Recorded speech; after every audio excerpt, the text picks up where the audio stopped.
It's already raining a little bit, so maybe I'll go inside with not very much opportunity to show you outsides. We'll have to play it by ear. It's actually getting rainier at the moment, so I think we will go inside. It's just wise to do that. I don't want to get the telephone wet.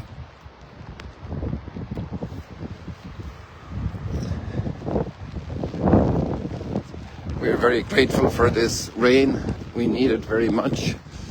It's badly needed, especially in Galilee for the lake, but the whole country.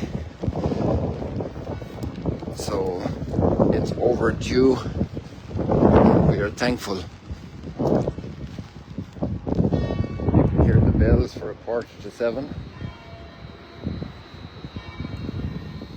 And here is City Hall. And we're going to go inside here.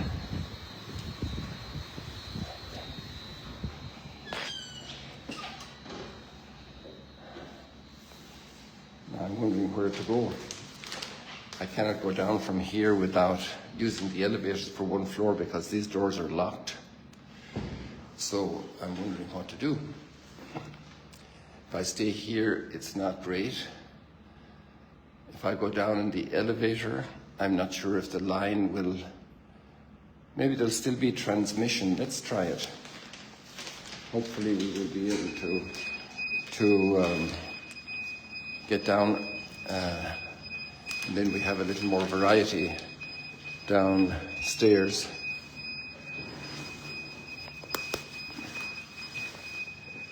Let's see what will happen here.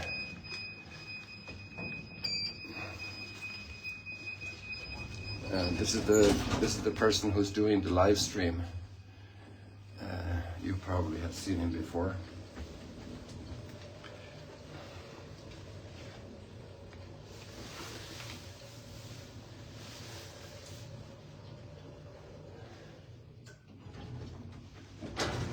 So we're still connected. That's great. And we're on the floor of the chapel. So I will drop something here and then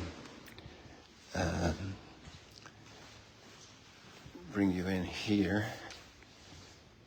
I hope we're still connected.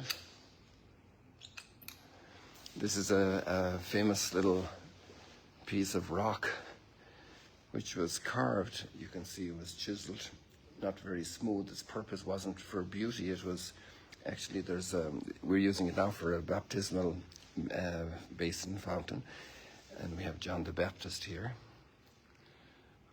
and then it's on a stand, but there's actually a lip down here, so pieces fit into each other. There were a whole bunch of these kind of pieces, and they created a siphon for the carrying of water from south of Bethlehem to the Temple Mount 2,000 years ago. And here you can, maybe we can catch it on the phone here, but you can read here the name of the person who did it, or just the head of the work. And his name was Quartus, which means the fourth guy. Primus, the first; secundus, the second; tertius, the third; quartus, the fourth. And that's the name they give people. Can you imagine? And they were named like that. There isn't a lot of light on in here right now, and I don't have the key to the sacristy in my hand, so I can't light up this beautiful chapel. It's over 100 years old, and it was built by the French community that built Notre Dame. Sometimes in the morning the sun shines in through this window, and in the summertime it shines in through this window in the evening.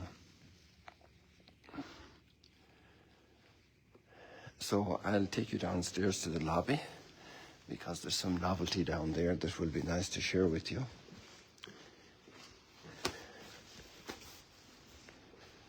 And we can consider the readings today. We have readings where the letter to the Hebrews is comparing the two covenants, or contrasting them.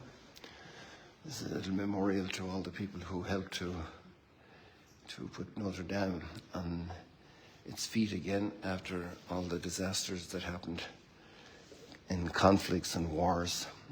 We think of all the people that need to rebuild from wars, This is an interesting icon of the resurrection. So it's the time of the resurrection, and it's bringing Adam and Eve out from their graves, because the resurrection of Christ was for all of humanity, and they're obviously representing this. And we have a line of angels up there at the top. Maybe you can notice their wings, and then we have here different figures from salvation history. And upstairs we have the Last Supper, done in iconic form. There are more icons up the stairwell as well. And then we have here the Pantocrator, the judge of the living and the dead, this understanding that's in the New Testament of Jesus, the risen Lord, and the judge of the living and the dead with the scroll in his hand. Tales of the book of Revelation, but also going back into the image that's in the Old Testament. And actually the word Pantocrator is also applied to God there.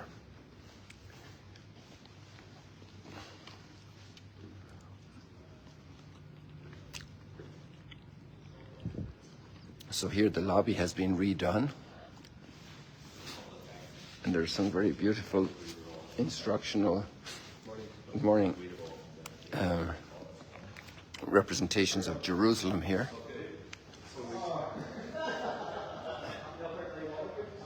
I think this is from the time of King Hezekiah.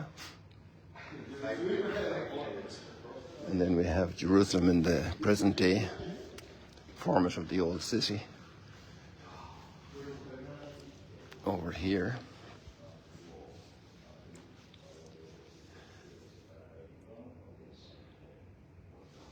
And then the furniture has been inlaid with the texts, wonderful texts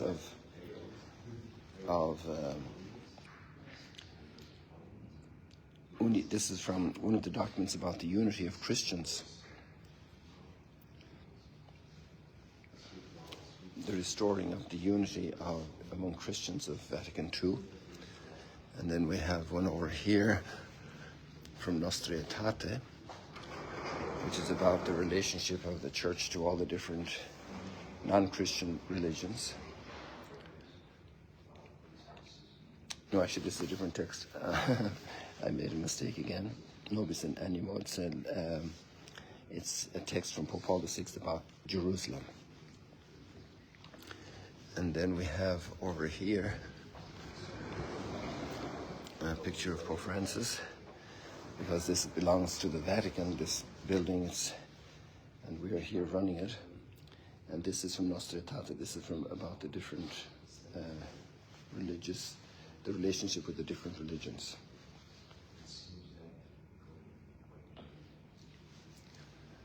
And then over here,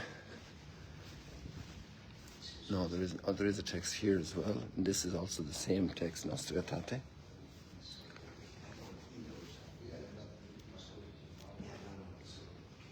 And the texts are in different languages.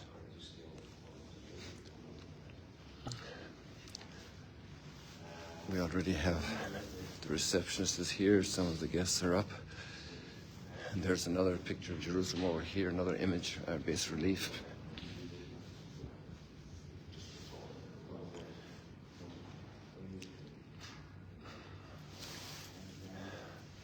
This looks like the more present-day population, the different buildings around the old city. Here you have the Temple Mount. The quarters more in their peculiar buildings and streets.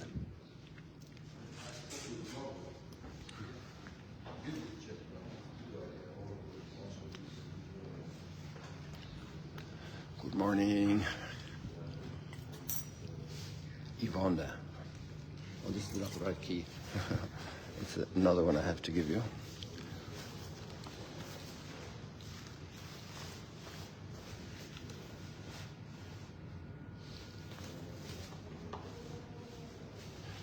Okay, I'll be back. So here we have some pictures of the history of Notre Dame in a new arrangement.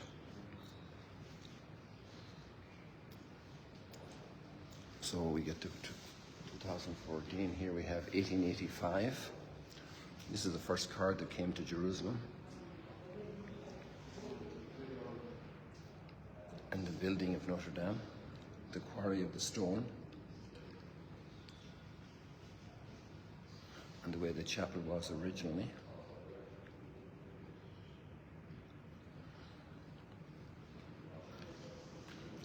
Founding groups here, they were talking about 1893, so 130 years ago. Pope Paul VI's visit, which I remember as a child, the reports about it. John Paul II's visit in 2000. Pope Benedict and Pope Francis. And there's another image of Jerusalem here, and I don't know what period this corresponds to. But they're going to be labeled soon, and we'll have them. This is an interesting piece here. This is a milestone, a Roman milestone. There was an expert here from Cologne in Germany, a scholar studying this, and he said that there are about 300 of these in the Middle East, and half of them have writing, and this one also has writing. And if I remember correctly, this is from the 2nd century, around probably the time of Hadrian, or after, no, I think it was after 160 or so, after the Hadrian's takeover of Jerusalem. If we go in here to the dining room, we can have quiet and also have a little peep out through the windows here. If you're ready for breakfast, we can check what's for breakfast on this wintry morning. So here, if you'd like some yogurts or lebanon, go slowly here so you can see. Morning. You'd like some olives with strong taste.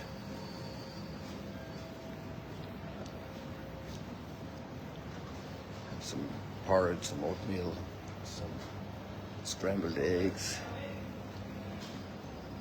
These are delicious. These are absolutely delicious. These oranges and mandarins.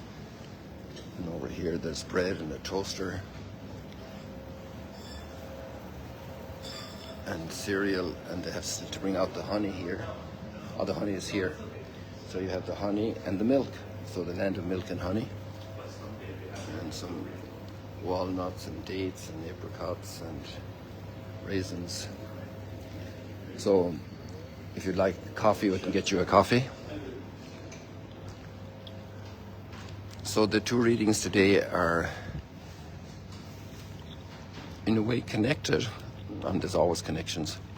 But the first reading, the letter to the Hebrews, is the covenant of Mount Sinai and the new covenant.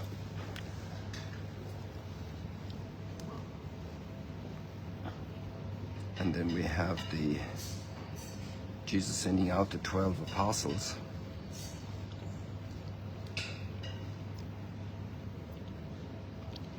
There seems to be also a pedagogical thread here that sometimes we need a lot of sensation to be impressed.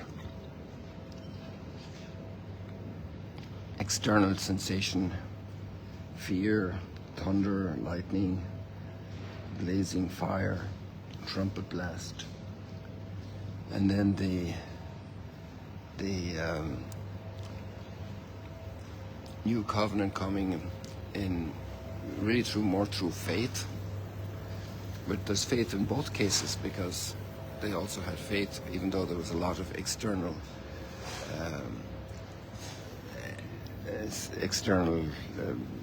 powerful impression. And there's people obviously still needed to have faith to accept that as God's intervention in history.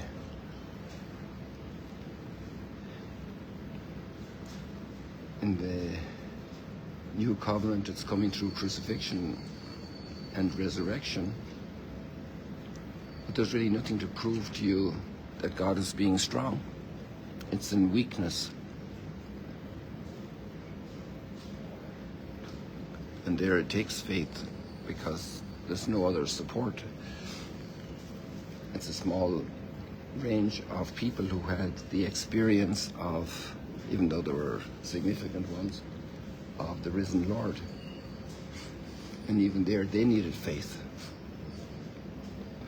And then they went and announced it, so it's based on their word. And that is a very interesting context and reality. And when Jesus sends out the apostles to do their first mission in Mark's Gospel, first of all, he has just been rejected in Nazareth. That's the setting for it.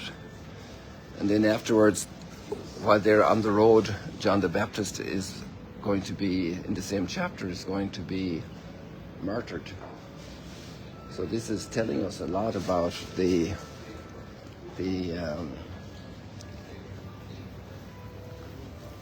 context of weakness. And they're told just to bring a staff. That's the only thing they have. Imagine when you prepare for a trip. That's a commentary this morning that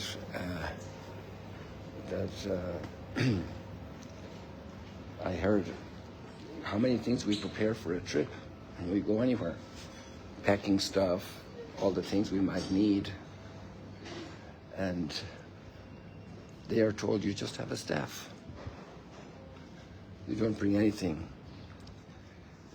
You trust in providence. Again, it's a position of weakness, a position of helplessness. And in that position of weakness and helplessness, you have the challenge of living, first of all, and surviving. And then there's instructions about being rejected and not being accepted, and you're going out in God's name. So it's a position of weakness. It's a position where grace and faith are the major points of connection to the kingdom of God. It's the grace that's given, and it's the faith that receives. In a way, you would say it's very tenuous, very non-physical, and that's why the faith has not been accepted by so many, because they're not convinced from the outside. So it's a grace that touches our hearts. And now the apostles have to go out and represent that. They're sent out. They're already being apostled. They're being challenged to go out and bring good news through this type of action. So they needed a lot of faith. They needed to live a lot of faith. And really their only point of support is the relationship they have with Jesus, the trust they have that he sent them out, that he's giving them the strength, that what they will do is through his power. It's a very interesting way to live by faith.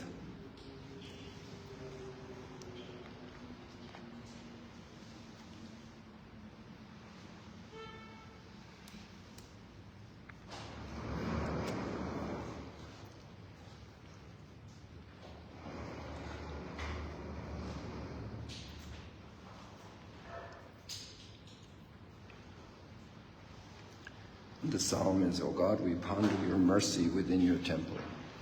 O God, we ponder your mercy within your temple. Great is the Lord and holy to be praised in the city of our God. Mount Zion, the recesses of the north, the city of the great King, God is with her castles. Renowned is he as a stronghold. In our own lives as well, as much as we have so many tools and cars and buildings and programs and computers. Each day is a day of faith. Each day is a day of stepping out into the bad weather, into difficult political climate, into all kinds of challenges economically, financially, at work, in the family, illnesses, bereavements. Yesterday evening I went with a Franciscan friar to give condolences to a member of the local community here, to the family. The dad had passed away relatively young. It's the normal life. Each step, we don't know what's going to be tomorrow. And we have trust, we have that relationship with God. And we grow day by day, we go day by day, and we grow day by day. And no matter what great tools we have, at the end of the day, we need a lot of trust. We need a lot of just, God is with us. Just like Abraham, leave your land and go to a place I will show you. This is the path of our faith. Some days are gray and rainy, and other days are blue and sunny.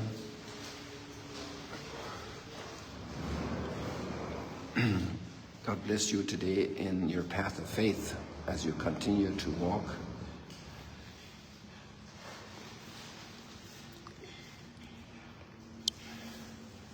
And serve and give joy to people and smile and encouragement. It's one day at a time. God bless you. See you later, alligators. A kind of unique sunrise stroll and chat.